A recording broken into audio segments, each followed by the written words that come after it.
Jornalismo, notícia, entrevista e informação qualificada. Você está na Demais TV.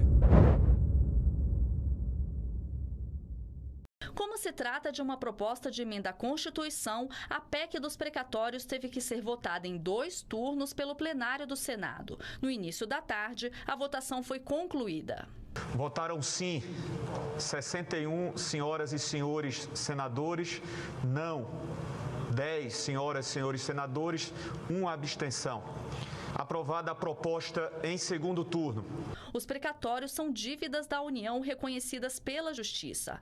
E a proposta aprovada pelo Senado limita o valor a ser gasto anualmente com essas despesas e muda a forma de cálculo do teto de gastos. Essas medidas liberam cerca de 91,6 bilhões de reais no orçamento do ano que vem, o que vai permitir ao governo o pagamento do Auxílio Brasil no valor de R$ 400 por beneficiário. Todos aqui se uniram, tendo em vista a urgência da necessidade de dar uma resposta às famílias mais pobres do Brasil. A aprovação do relatório de Fernando Bezerra aconteceu depois que ele acatou sugestões dos parlamentares. Ficou definido que o espaço fiscal aberto pela PEC ficará vinculado a fins sociais, como o pagamento do Auxílio Brasil e de despesas ligadas à Previdência e à Saúde. Outra alteração estabeleceu que os precatórios do antigo Fundo da Educação, o Fundef, deverão ficar de fora do cálculo do teto de gastos. Também foi incluído o dispositivo para que o pagamento do Auxílio Brasil seja algo permanente e foi reduzido o prazo em que o limite ao pagamento de precatórios vai vigorar. O presidente da República, Jair Bolsonaro, comentou a aprovação da PEC pelo Senado. Não a PEC do calote.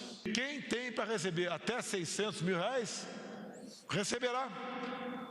Não existe aquela história que o governo federal vai deixar de fora os mais humildes. Não, os mais humildes não têm R$600 mil para receber.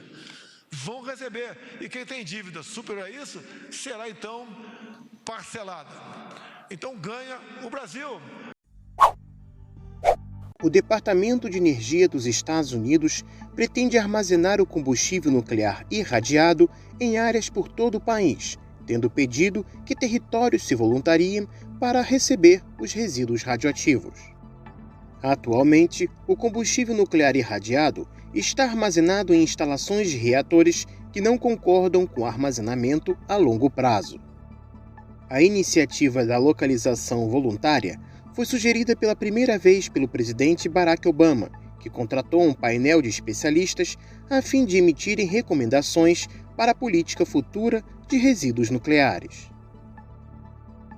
O presidente Donald Trump assinou a Lei de Dotações Consolidadas de 2021, que prevê 27,5 bilhões de dólares em atividades de eliminação de resíduos nucleares. Ao anunciar a medida, o departamento pediu um feedback dos estados sobre a localização baseada no consentimento, que será usado para indicar novos locais de armazenamento de resíduos nucleares. A secretária de Energia dos Estados Unidos, Jennifer Granholm, notou que o projeto pode criar emprego e nova infraestrutura nas zonas escolhidas. Ela disse que ouvir e depois trabalhar com as comunidades interessadas em armazenar as instalações deste tipo é a melhor maneira para resolver o problema nacional de combustível nuclear irradiado. A secretária de Energia enfatizou a contribuição do público para identificar os locais. O departamento argumentou que a energia nuclear é essencial para o objetivo da administração de Joe Biden de criar um setor energético livre de carbono até 2035 e uma economia de emissões zero até 2050. Mais vacinas, mais testes e mais restrições para quem viaja para os Estados Unidos.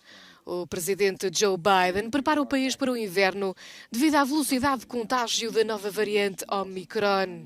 Independentemente do estado de vacinação, os viajantes estrangeiros devem apresentar um teste negativo 24 horas antes da chegada. É um plano que nos devia unir. A Covid-19 tem criado muitas divisões. Neste país, isso tornou-se uma questão política. Não devia ser, mas tem sido.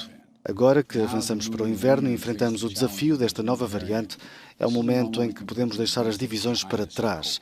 É um momento em que podemos fazer o que não fomos capazes de fazer durante toda esta pandemia, fazer com que a nação se una, unir a nação em torno de um propósito comum. Nova Iorque já detectou vários casos da variante Omicron, mas com o passar do tempo, muitos outros estados começam a sinalizar casos. Colorado e Hawaii foram os mais recentes. A cidade de Belém, na Cisjordânia, inaugurou o tradicional mercado de Natal com a esperança de relançar a economia local afetada pela pandemia de coronavírus.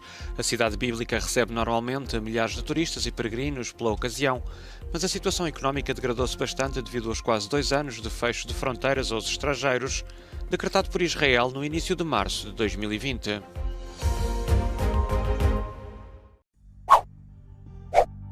Foi sob a luz do ecumenismo que o Papa Francisco iniciou o dia no Chipre, visitando o arcebispo ortodoxo de Nicósia a convite de sua beatitude Crisóstomo II. Esta é a segunda vez que um Papa vai à ilha habitada majoritariamente por cristãos ortodoxos após a viagem de Bento XVI em 2010. As duas igrejas têm uma origem apostólica comum. Antes de chegar a Roma, o apóstolo Paulo teria passado pela ilha mediterrânea. Por isso, o Papa ressaltou nesta sexta-feira que os dois ritos descendiam do mesmo ardor apostólico interligado em um único caminho, o do Evangelho. A crise migratória internacional é o ponto alto da visita do chefe do Vaticano. Em seguida, o Santo Padre foi para o estádio municipal de Nicósia, onde oficiou uma missa ao ar livre para cerca de 7.000 pessoas, na presença do presidente cipriota Nikos Anastasiades. Grande parte dos fiéis presentes eram trabalhadores das Filipinas e do sul da Ásia, que representam uma grande proporção dos 25.000 católicos apostólicos romanos no Chipre. Um coral de 130 integrantes de várias nacionalidades entoou cânticos em árabe e grego em um altar ao lado de 2 telões gigantes. Nas arquibancadas, a multidão agitou bandeiras do vizinho Líbano, das Filipinas e da Argentina, natal do pontífice. Durante a cerimônia, o Papa Francisco apelou por fraternidade. Caríssimos irmãos e irmãs, perante a nossa própria escuridão interior e os desafios que temos pela frente na igreja e na sociedade, somos chamados a renovar o nosso senso de fraternidade. Se permanecermos divididos, se cada pessoa apenas pensar em si mesma ou no seu grupo, se nos recusarmos a ficar juntos, se não dialogarmos e caminharmos juntos, nunca seremos completamente curados de nossa cegueira. O Chipre é a maior ilha do mar Mediterrâneo, com uma população de 1.200.000 habitantes. Após uma série de conflitos entre gregos e turcos, seu território se encontra dividido entre essas comunidades, o que inclui a capital Nicósia. Francisco fica no país até sábado, quando embarca para a Grécia. O Congresso americano aprovou um orçamento temporário para evitar a paralisação dos serviços federais do país. A votação foi uma demonstração incomum de unidade entre os partidos para manter as agências federais funcionando até 2022. Com o relógio marcando 23h59 de quinta-feira, o Senado votou por 69 votos a 28 para estender o orçamento atual até 18 de fevereiro, uma resolução que já havia sido aprovada na Câmara dos Representantes. A resolução impede que milhões de funcionários públicos sejam mandados para casa sem remuneração no meio da temporada natalina, já que parques, museus e outras propriedades e serviços federais seriam forçados a fechar. Analistas do Congresso esperavam que a resolução tomasse um caminho tortuoso no Senado, onde um pequeno grupo de republicanos linha dura ameaçou suspender o projeto de lei orçamentária contra medidas impostas pela Casa Branca para retardar o avanço do coronavírus.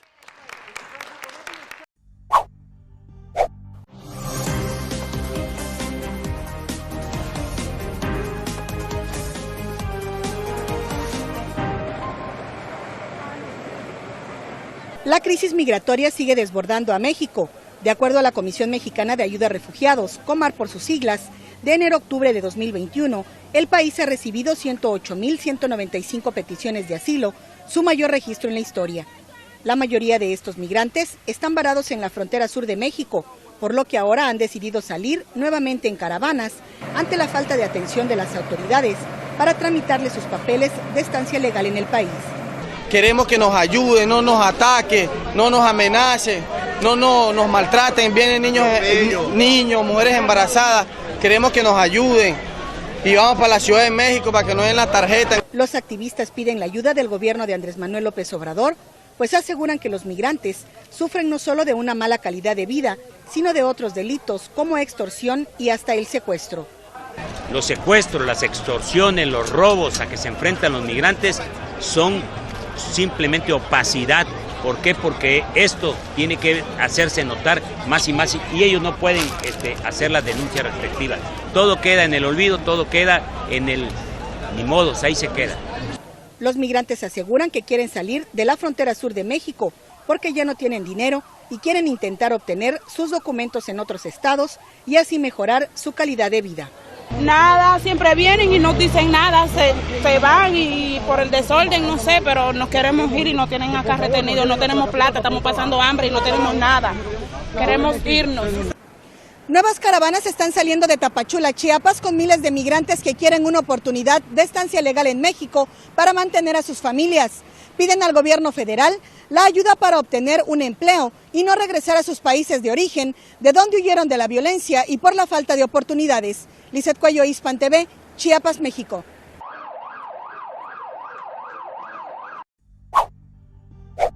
Constitucionales, derechos humanos, derechos... Los papeles de Pandora volvieron a escena en la Asamblea Nacional de Ecuador. En la sesión número 747 del Pleno Legislativo, el secretario general del Parlamento, Álvaro Salazar, dio lectura de los resultados de la investigación realizada por la Comisión de Garantías Constitucionales sobre el polémico tema. El documento determina que el presidente de la República, Guillermo Lasso, no acató la norma que prohíbe a candidatos y funcionarios tener bienes o capital en paraísos fiscales. Entre otros elementos, la investigación halló que las empresas Banisi Holding y Banisi, domiciliadas en Panamá, se encuentran en el sistema del Servicio de Rentas Internas de Ecuador como partes del grupo económico Banco de Guayaquil, del cual Lasso es accionista mayoritario. De la información analizada se identifica la existencia de una articulación empresarial en el funcionamiento y operatividad entre Banisi Holding, Banisi y el Banco de Guayaquil, a partir incluso de los canales de servicios bancarios conjuntos para la atención al cliente. No se puede determinar la participación directa de Guillermo Lasso, la participación directiva directa de Guillermo Lasso Mendoza en estas empresas con domicilio en paraísos fiscales debido a que funcionan con gobiernos corporativos anónimos. Sin embargo, se observa un determinado nivel de participación a través de su mensaje en el informe de accionistas de Banisi del año 2020. Ambas empresas no aplican al control tributario ecuatoriano y vinculan al mandatario ecuatoriano con nexos offshore. Durante su presentación, Salazar lamentó que el presidente no haya concurrido a las convocatorias de la comisión para esclarecer las preguntas sobre el tema. Pues el presidente de la República no compareció a la Asamblea por 2 ocasiones, pese a haber declarado públicamente que iba a asistir ante la Asamblea Nacional. Asimismo, los funcionarios públicos convocados prefirieron delegar o se ausentaron de las convocatorias efectuadas por la comisión.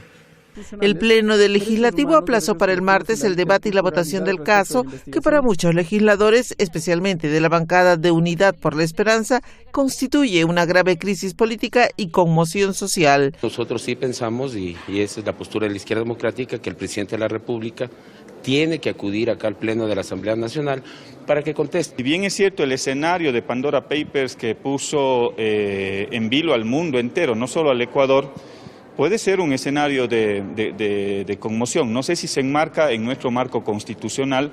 Bajo esta figura, el correísmo pretende destituir al presidente, para lo que se requieren 92 votos.